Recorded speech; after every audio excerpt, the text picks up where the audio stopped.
կենտրոնի տնօրեն Արտակ Պողոսյանին բարև ձեզ հարգելի բանախոսներ, շնորհակալություն, որ այստեղ եք։ Մենք այսօր խոսելու ենք քոլեջների ընդունելության նոր կարգից, որի մեկնարկը տրվել է այսօր առավոտյան ժամը 9-ից, մեր բանախոսները կներկայացնեն մանրամասներ, այնուհետև կշարունակենք հարցերով, խնդրեմ։ Կրթությանը վերաբերող գործընթացների թվայնացման ուղղված աշխատանքների շրջանակում այս տարի մի փոքր փոփոխություն ունենք մասնագիտական ուսումնական հաստատությունների ընդունելության ընթացակարգերում եւ նախկինում էլ վերջին տարիներին էլեկտրոնային ձևաչափով էր տեղի ունենում ընդունելությունը, սակայն այս տարի մի փոքր ավելի զարգացրել ենք եւ տվյալների ճշգրտությունը ապահովելու նոր հնարավորություններ ենք համակարգում ներդրել, ինչպես նաեւ դիմորդներին կամ նրանց ընտանիքներին, ծնողներին ազատել ենք լրացուցիչ թղթեր տարբեր գերատեսչություններից անհրաժեշտ փաստաթղթեր, որոնց կարիքը կա փաթեթում ներկայացնելու համար հավաքագրելու անհրաժեշտությունից, քանի որ ստեղծվել է հնարավորություն բոլոր այն համակարգերը, որոնք թվայնացված են նաև այլ գերատեսչությունների կողմից, այդ համակարգերում առկա տվյալները փոխգործելիության շրջանակում հասանելի են նաև ընդունելության գործընթացի համար եւ քաղաքացիները այլևս ստիպված չեն լինելու հավաքագրել այդ փաստաթղթերը եւ ներկայացնել ընդունելության համար։ Ընդհանուր առմամբ պիտի ասեմ, որ հատկացված տեղերի քանակի հետ կապված մեծ փոփոխություններ չունենք այս տարվա ընթացքում, պահպանվել է մոտավոր նախորդ տարիների ցուցանիշները, թեև ընդունելության ցուցանիշները պիտի նշեմ, որ տարեստարի լավանում են եւ ամեն տարի մենք 10%-ից ավելի աճ ենք ունենում քոլեջների ընդունելության ցուցանիշներում այս տարվա համար արհեստագործական կրթական ծրագրերով նախատեսված է 3312 տեղեր եւ 800 տեղ ներքին գործերի նախարարության ծրագրերի շրջանակում 107 մասնագիտությամբ է ներողություն արհեստագործականով 38 մասնագիտությամբ է իրականացվելու կրթությունը, որոնցից 21-ը գերակա ոլորտներով կրթաթոշակային ծրագրով Միջին մասնագիտական կրթական ծրագրերով հատկացվել է 6064 տեղ 107 մասնագիտությամբ կրթություն իրականացնելու համար, որոնցից 15-ը գերակա ճանաչված մասնագիտություններով եւ կրկին կրթաթոշակային ծրագրով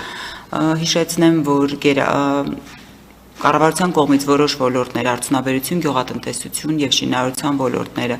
ճանաչվել են որպես տնտեսության համար գերակա ոլորտներ վերջին տարիներին եւ այս ուղղությամբ կրթություն ստացող շրջանավարտներին առաջարկվում է 50,000 դրամի չափով կրթաթոշակ, ընդ որում առաջին կուրսում անկախ նրանից թե ուսանողը ընդունվել է պետպատվերով թե վճարովի համակարգում բոլոր ուսանողները ստանում են կրթաթոշակը,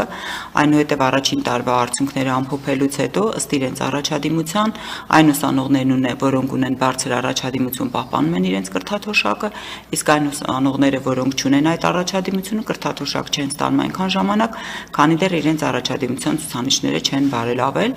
ասեմ, որ այս մասնագիտությունների գծով վերջին տարիներին կրկին ունեցել ենք բավական մեծ արդյունքներ, բավական մեծ ցուցանիշներ եւ երիտասարդները սկսել են հետաքրքրվել հենց այս մասնագիտություններով եւ այն մասնագիտությունները, որոնք թափուր էին մնում նախորդի ժամանակաշրջանում, ներկայումս արդեն համալրվում են եւ մենք ունենում ենք ուսանողներ։ Շատ լավ, շնորհակալ եմ, խնդրեմ պարոն Պողոսյան։ Մենք կարգից ասեմ հետեւյալը ՄԿՈ հաստատություններ հայտագրումը երեխաների, այսինքն ընդունելության դիմումների ներկայացումը կարճ ասած հայտագրում տեղի ունենում նույն համակարգով, ինչը որ դպրոցների, առաջին դասարանների պարագայում էր եւ ինչը որ տեղի ունենում նաեւ ավագ դպրոցների պարագայում։ Այսինքն մենք ունենք միասնական էջ, որը կոչվում է my.mis.am եւ այնտեղ ծնողը կարող է ստեղծել իր անհատական հաշիվը կրթության կառավարման տեղեկատվական համակարգում։ Այդ հաշիվը ունենալը հետագայում ծնողը կարող է տարբեր նպատակներով օգտագործել։ Այսինքն ինքը մեկ հաշվից կարող է ունենալ տարբեր գործիքների համար մուտք եւ այնտեղ կատարել իր գործողությունները։ Այդ հաշվում հիմա արդեն այսօր առավոտվա ժամը 9-ից բացվել է ՄԿΟ հաստատություններ հայտագրման ենթահամակարգը եւ ծնողները մուտք գործելով այնտեղ կարող են իրենց երեխաներին հայտագրել իրենց համար նախընտրելի ուսումնական հաստատություն, ուսումնական ծրագիր,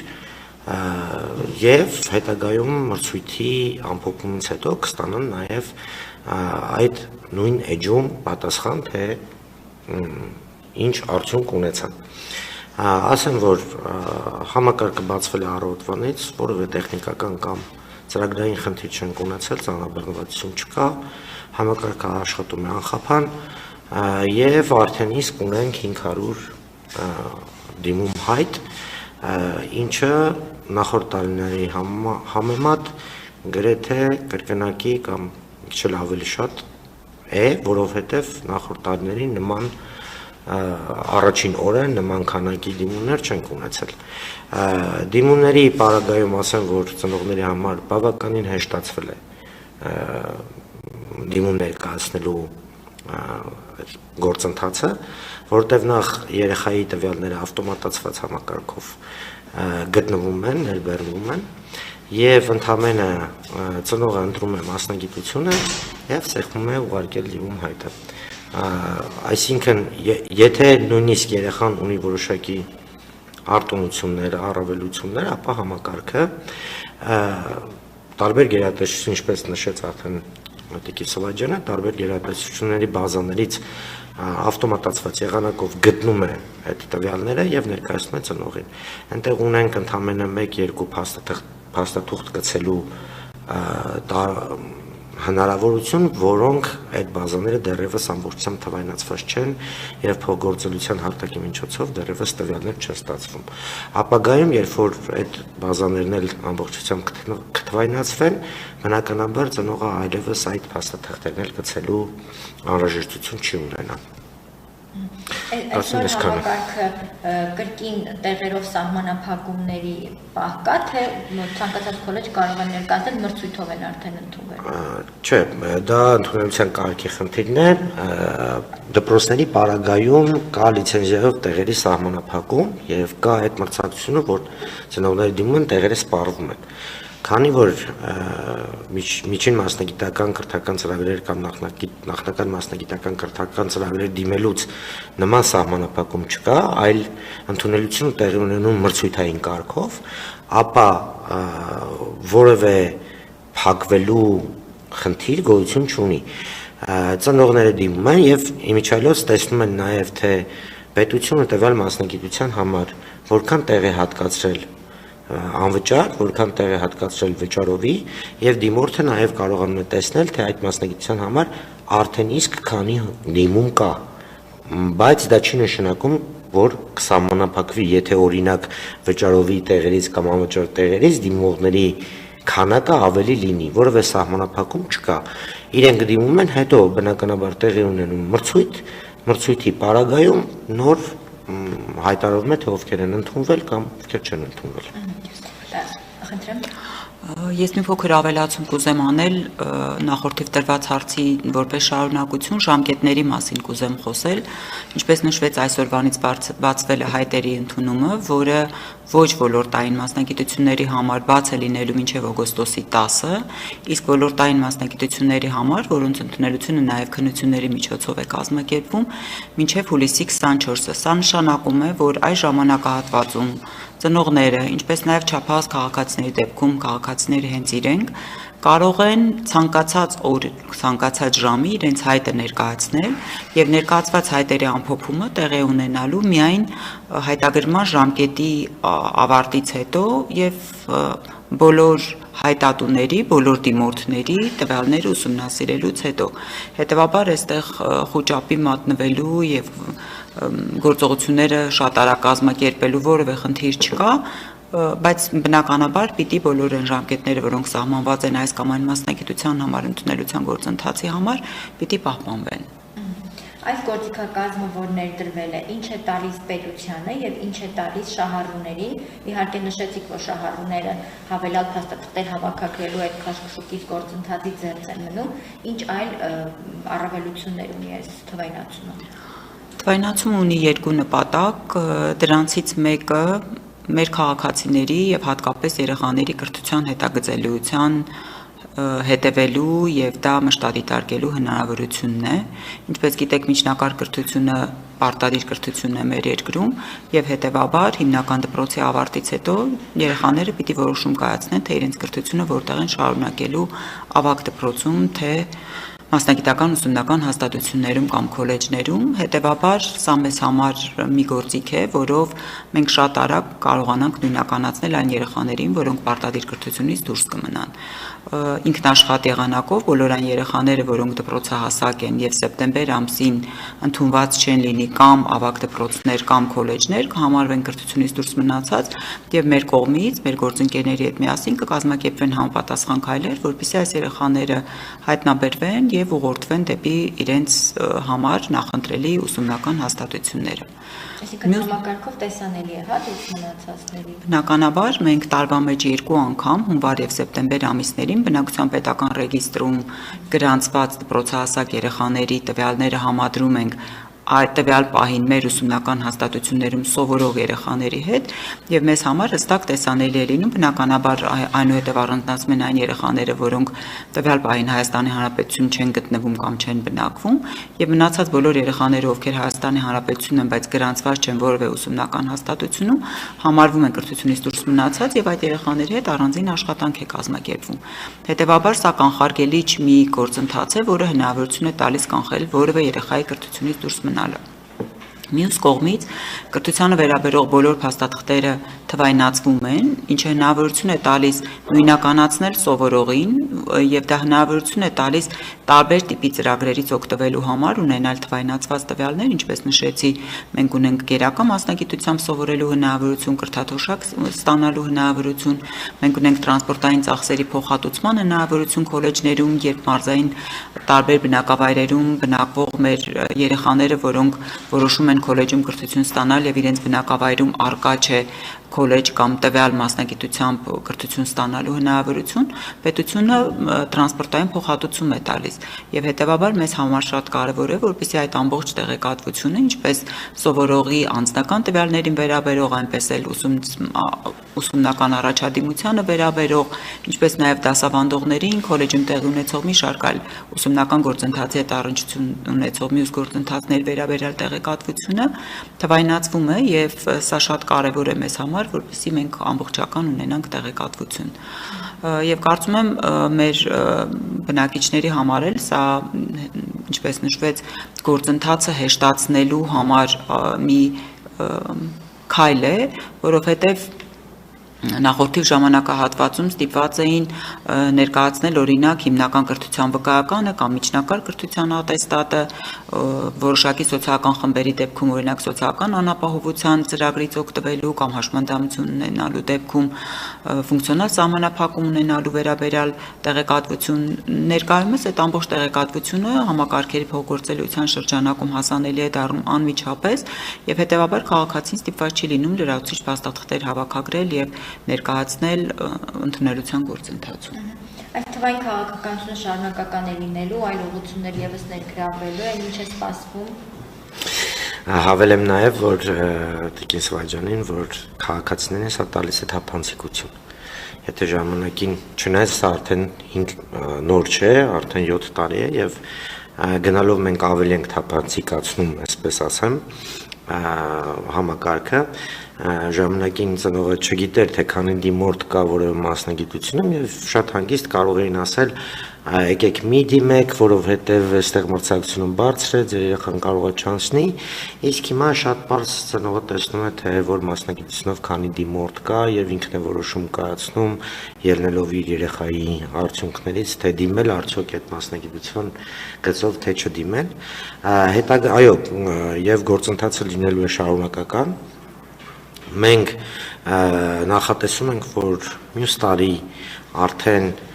կարողանանք ոչ միայն ցուցադրել մրցույթային առարկաները տվյալ մասնագիտությունների համար, այլ մրցույթը որոշակիորեն ավտոմատացնել։ Այսինքն նույնիսկ հաշվարկը ոչ թե թողնել, որպեսզի իրականացվի ձեռքով, այլ ելնելով այն հանգամանքից, թե մրցույթային առարկաների գծով երեխայի արդյունքները ինչպիսին են, քանի որ նաև վկայականը թվայնացված է, նաև հաշվել վկայականի միջին գնահատականը եւ մրցույթային պայմաններից ելնելով ավտոմատացված եղանակով տալ թե որ երեխան է, որ առաջին, անվճար քան տեղերին համապատասխան, քան որ երեխաներն են ընդունվել տվյալ մասնագիտությամբ։ Իհարկե սա բարդ process է, բայց մենք նախատեսել ենք, որ մյուս տարվա համար կարողանանք նաև սա իրականացնել։ Ինչ վերաբերում է ընդհանրապես թվայնացմանը, ապա մենք բոլոր ուղղություններով ունենք գերակա առաջնահերթություններ ծրագրված, որոնց առումով մեծ թափով իրականացվում են թվայնացման աշխատանքներ եւ շուտով դրանց մասին, այսինքն հենց սկսեցինք արդեն ներդնել ամեն ներդրման ժամանակ մանրամասն կներկայացնենք հանրությանը, թե որ գծով ինչ նոր գործիքներ են ներդրվում։ Արդեն հարց ունենք քաղաքացի հարցը գրել, հետաքրքրում է հայտագնման ժամկետի ավարտ արդյոք համակարգը ճկուն է, կարող են հետևելով այդ մրցակցությանը հնարավոր է փոփոխություններ թե ոչ։ Տեսեք, հայտագրման համակարգում այնտեղ հետ հաշվարկ է գնում, իրենց տրված է, որ դիմումների ներկայացումը մինչև օրինակ ոլորտային դեպքում մինչև հուլիսի 24-ը ժամը 18:00-ն, իսկ ոչ ոլորտայինների դեպքում մինչև օգոստոսի 10-ը 18:00, այսինքն համակարգը ուղիղ 18:00-ին կփակվի եւ որևիցե մեկը չի կարողանա հայտ ներկայացնել։ Քանի որ մրցակցություն որպես այդպեսին չկա եւ կա բավականին երկար ժամանակ, խնդրում եմ մեր ծնողներին չթողել հայտի ներկայացումը վերջին վայրկյանին, որտեղ կարող է չհասցնեն վերջին վայրկյանում այդ կնոպկան սեղմել։ Ունեմ, եթե հիմա արդեն կատարել է հայտագրումը, հնարավոր է օրինակ վերջնաժամկետից 2 օր առաջ փոփոխել։ Ցանկացած պահին մինչև վերջնաժամկետը ծնողը, եթե ինչ որ խնդիրներից ելնելով կապ չունի, որովհետեւ կարող է չեղարկել հայտը տվել մասնագիտությունով եւ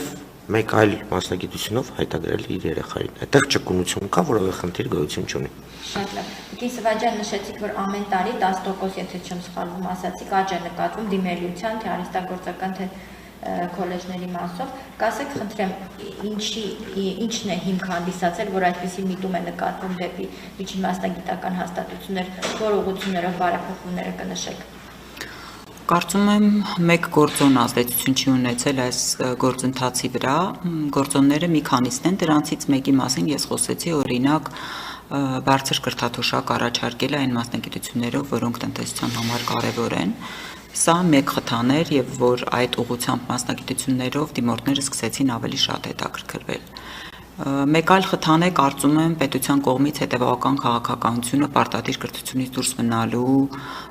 ռիսկերի կանխման տեսակետից, որովհետև կարծում եմ ներկայումս մեր քաղաքացիները առնվազն մեծ մասը հասկանում են հստակ, որ մեր երկրի օրենսդրությամբ պահանջվում է, որպես երեխան ստանա միջնակարգ կրթություն եւ հետեւաբար չեն կարող իրենք որոշել ինչ որ փուլում երեխային կրթությունից դուրս թողել եւ այդ փուլը հիմնականում լինում է ամենամեծ խոցելի փուլերից մեկը, համարվում է հիմնական դպրոցի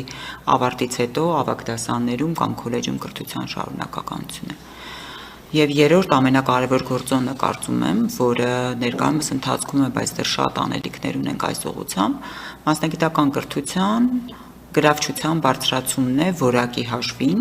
մենք բնականաբար այստեղ մեծ աշխատանք ենք իրականացնում նաև մասնավոր ոլորտի հետ, որովհետև սա այն ոլորտն է, որտեղ կրթությունը ինքն իրենով չի կարող որակը բարեփոխել, եթե գործատուների հետ բավարար չափով համագործակցություն չունենա, եւ մենք տարեցտարի ունենում ենք ավելի մեծ թվով կրթական ծրագրեր, որոնք իրականացվում են աշխատանքի վրա հիմնված ուսուցման ծրագրերով, դուալ կրթական ծրագրերով, գործատուների հետ համագործակցությամբ, ինչը ավելի հետաքրքրական ու գրավիչ է դարձնում մասնագիտական կրթությունը մեր երիտասարդների համար, որը ոչ միայն հնարավորություն է տալիս ուսումնառության ընթացքում չստանալ միայն տեսական գիտելիքներ, այլ նաև աշխատատեղում լինելով ձեռք բերել պրակտիկ գիտելիքներ, այլ նաև մեր դուալ կրթական ծրագրերով սովորող ուսանողներից շատերը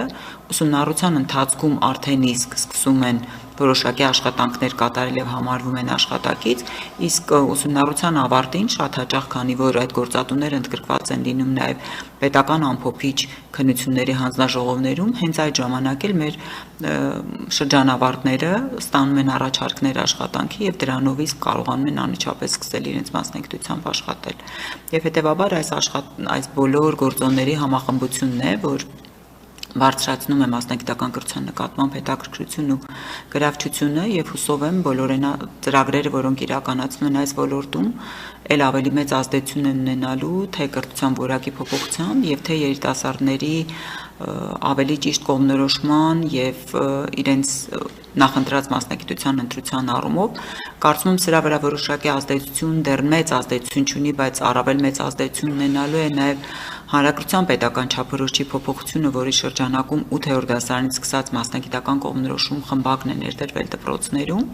ինչպես նաև ավագ դասարաններում, ինչը հնարավորություն է տալիս հիմնական դպրոցում երեխան սովորելուն զուգընթաց հասկանա, թե որ մասնագիտությունն է իր համար ավելի հետաքրքրական, ծանոթանալ բազմապիսի մասնագիտությունների, դրանց հնարավորություններին եւ հիմնական դպրոցի ավարտին արդեն կողմնորոշված լինել, թե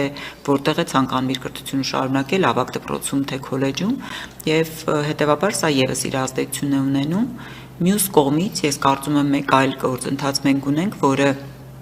մի կողմից մի փոքր ռիսկային է, բայց մյուս կողմից կարծում եմ դրական կարող ենք համարել կար ժամանակաշրջան, երբ մեր դպրոցի բոլոր շրջանավարտները կարծում էին, որ կրթությունը պիտի շարունակեն բարձրագույն ուսումնական հաստատություններում, անկախ նրանից իրենք ունեին այդ ուղղությամբ հետաքրքրություն թե չէ, եւ վերլուծություններն էլ նաեւ ցույց էին տալիս, որ բարձրագույն կրթություն ստանալուց հետո նրանց մեծ մասը իրենց սովորած մասնագիտությամբ չէ շարունակում գործունեություն եւ հաճախ կատարում էին հենց այնպիսի աշխատանք, որ ավելի շատ քոլեջային կրթությանն է բնորոշ։ Ես ուրախ եմ, որ մեր երիտասարդները այսօր ավելի լավ են կողմնորոշվում եւ ավելի լավ են հասկանում, թե իրենք ինչ մասնագիտությամբ են ուզում կրթություն ստանալ եւ հետագայում ինչ մասնագիտության տեր են ցանկանում լինել եւ իհարկե բարձրագույն կրթություն ստանալը կարեւոր է, բայց իրենք նաեւ քոլեջում սովորելուց հետո եթե ցանկանան բարձրագույն կրթություն ստանալ ունեն այդ հնարավորությունը, բայց առնվազն իրենք ավելի հեշտությամբ եւ ճիշտ են կողմնորոշվում իրենց մասնագիտության ընտրության հարցում։ Մի օրինակով ավելացնեմ, օրինակ կրթական տեխնոլոգիաների ազգային կենտրոնում 10 ծրագրավորողներից 4-ը այս պահին ովքեր աշխատում են, ունեն քոլեջային կրթություն։ Երևանի պետական ինֆորմատիկայի քոլեջի շրջանավարտներ են։ Շատ լավ, իսկ վերջին տարիների միտումը ինչ է ցույց տալիս, որ մասնագիտություններն են առավել պահանջված։ Ենթադրում եմ, որ կրթաթոշակով պայմանավորված միգուցե։ Ոչ միայն իհարկե կրթաթոշակով պայմանավորված մասնագիտությունները տարեց տարի ավելի մեծ պահանջարկ են ձեռք բերում, բայց ոչ միայն մենք ունենք որոշակի մասնագիտություններ, օրինակ խոհարարությունը շատ պահանջված մասնագիտություն է բոլոր մարզերում եւ ամեն տարի բավական մեծ թվով դիմորդներ ենք ունենում։ Այստեղ իհարկե զուգահեռ ինչպես նշեցի, ոլորտում տարբեր աշխատանքներ են իրականացվում եւ մեր կողմից բարբերաբար նաեւ վերանայվում է քոլեջներում դասավանդվող մասնագիտությունների ցանկը, որովհետեւ կան մասնագիտություններ, որոնք այլևս ժամանակավրեպ են եւ դրանց կարիքը տնտեսություն եւ աշխատաշուկան չունի, բայց ունենք մասնագիտություններ, որոնց կարիքը տարեց տարի մեծանում է, օրինակ արևային էներգիայի սարքերի սպասարկողներ, կաթիլային ոռոգման սպասարկողներ եւ այդպիսի կրթական ծրագրեր մշակվում են, ներդրվում են եւ միգուցե առաջին տարում այդ մասնագիտություններով ընդունելությունը մեծ չի լինում, որովհետեւ դեռ շատ տեղյակ չեն լինում, բայց հաջորդ տարվա ընթացքում եւ օրինակ երիտասարդներ իմանում են, որ այդպիսի մասնագիտություն կա, նաեւ մասնագիտական կողմնորոշման շրջանակում հասկանում են, թե այդտեղ ինչ հեռանկարներ կան, սկսում են այդ մասնագիտություններով դիմել եւ կրթություն ստանալ։ Սա նշանակում է, որ մենք պիտի շատ ուշադիր լինենք աշխատաշուկայի պահանջների եւ գիտության, տեխնոլոգիաների, տնտեսության զարգացման նկատմամբ եւ համապատասխանաբար հնարավորինս արագ ներդնենք բոլոր այն մասնագիտությունները, որոնց կարիքը առկա է աշխատաշուկայում եւ դա իրականացնենք, ինչպես նշեցի, գործատուների հետ համատեղ, որպեսզի նաեւ կարողանանք ապահովել այնպիսի կարողություններով շրջանավարտներ, որոնք անմիջապես կկարողանան իրենց տեղը գտնել աշխատաշուկայում։ Շատ լավ, շնորհակալ եմ, լրագրողներից հարց կա, Մեդիա Հաբը խնդրում է անդրադառնալ օրերս աղբյուր ճամբարում տեղի ունեցած միջադեպին, երեխաները արագ տեղափոխվեցին այլ ճամբար, արդյոք այդտեղ ուսումնասիրություն կատարվել է թե ոչ, ինչ խնդիրներ եք բացահայտել։ Տեղում իրականացված ուսումնասիրությունը ցույց տվեց, որ որոշ շեղումներ արկա էին տեխնիկական առաջադրանքում գնման գործընթացում արկա տեխնիկական առաջադրանքում ներկայացված պահանջներից եւ հետեւաբար որոշում կայացվեց երեխաներին տեղափոխել այլ ճամբարներ, նույն օրվա ընթացքում երեխաները տեղափոխվել են այլ ճամբարներ, ներկայումս ծառայողական քննություն է գնում թե նախարարությունում եւ թե կառավարության աշխատակազմի կողմից է կազմակերպվել ծառայողական քննություն, ուսումնասիրությունները կատարվելուց հետո տվյալները ավելի հստակ պարզ կլինեն արդեն։ Ֆինանսավորումը որ կատարվել է։ Ֆինանսավորում դեռևս չէր կատարվել, ընդամենը գնման մրցույթում հաղթող էր ճանաչվել տվյալ կազմակերպությունը, բայց պայմանագիր էր կնքվել, բայց դեռ ծառայությունների մատուցման ակտը չէր ստորագրվել եւ հետեւաբար ֆինանսավորում չէր իրականացվել որևէ տեսակի։ Հիմա բնականաբար համապատասխան հաշվարկներ են կատարվում այն ճամբարների հետ, որտեղ երեխաների մնացյալ օրերի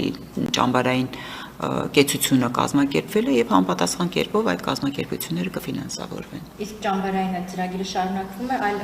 ճամբարների։ Ծրագիրը բնականաբար ծրագիրն արդեն ավարտվել է ամսի 8-ին վերջին օրն էր, 2 հերթափոխով շուրջ 20 օր 3200 երեխաներ ամառային ճամբարում հանգստանալու իրենց ամառային հանգիստը անցկացնելու հնարավորություն ունեին 5 ճամբարներ էին հաղթել մրցույթում որոնցից մեկը նշված ճամբարներ, մնացած 4 ճամբարներում երեխաները իրենց ամառային հանգիստը անցկացրել են, ինչպես նշեցի ամսի 8-ին ավարտվել է այս տարվա համար նախատեսված ծավալը եւ նաեւ նշեմ, որ ծրագիրը իրականացվում է 94 թվականից, իհարկե ժամանակի ընթացքում զարգացում ապրել է, բայց նաեւ հիմնականում ամառային ճամբար այդ գնման մրցույթին մասնակցում են խորհրդային տարիներից ճամբարներ հանդիսացող կառույցները, որոնք հիմա մասնավորեցված են, բայց իրենք դեռևս շարունակում են այսպես ճամբարային գործունեություն իրականացնել։ Իհարկե մենք տարեցտարի փորձում ենք ավելի լավարկել եւ այս տարվա վերլուծությունը եւ ծառայողական քննության արդյունքները եւս մեզ հնարավորություն կտան ավելի ճշգրիտ արձանագրել բոլոր այն խնդիրները, որոնք առկա են ծրագրում եւ փորձել լավարկել այն։ Շատ լավ, շնորհակալ եմ։ Արդեն հարցեր չունենք, մեր հարցերը սպառվեցին, հավելելու բան ունեք թեմայի հետ կապված։ Ես մի բան կուզեմ հավելել, թեև այսօր խոսում ենք քոլեջների ընդունելության մասին եւ ավագ դպրոցների ընդունելության թեմայով ենք ունեցել նաեւ ասուլիս, բայց եւս մեկ անգամ կուզեմ հիշեցնել, որ ավագ դպրոցների ընդունելությունը այս տարի եւս էլեկտրոնային ձևաչափով է իրականացվելու կրկին թափանցիկությունը ապահովելու տեսակետից եւ ծնողների համար ավելի բարձրացնելու գործընթացը նպատակ ունենալով եւ հետեւաբար պիտի խնդրեմ կրկին մայեմիս հարթակում գրանցվել ծնողներին եւ ավագ դպրոցների ընդունելության համար նախատեսված ժամկետներում, որն է հուլիսի 20-ից ներողություն առաջնահերթությունների համար ընդունելությունը կբացվի, օգոստոսի 4-ից Հայաստանի Հանրապետության մյուս քաղաքացիների համար եւ օգոստոսի 11-ից ոչ Հայաստանի Հանրապետության քաղաքացիների եւ ռուսերենով դասարանների ընդունելության համար հայտագրումը կիրականացվի, խնդրում եմ ծնողներին հետևել ժամկետներին, նախապես գրանցումներն իրականացնել մայեմիս հարթակում, որպեսզի արդեն գրանցված լինեն եւ հայտագրման օրերին լարվածություն եւ տագնապներ չառաջանան եւ դժվարություններ չառաջանան եւ հուսով եմ ինչպես այսօր բարեհաջող մեկնարկել են քոլեջների ընդունելության գործընթացը, այնպես էլ ավագ դպրոցների ընդունելության գործընթացը եւս կկարողանանք սահուն եւ անխափան իրականացնել։ Շնորհակալություն։ Շնորհակալ եմ շատ հանգամանալից ներկայացնելու համար, հարցերը սպառվեցին, ավարտենք։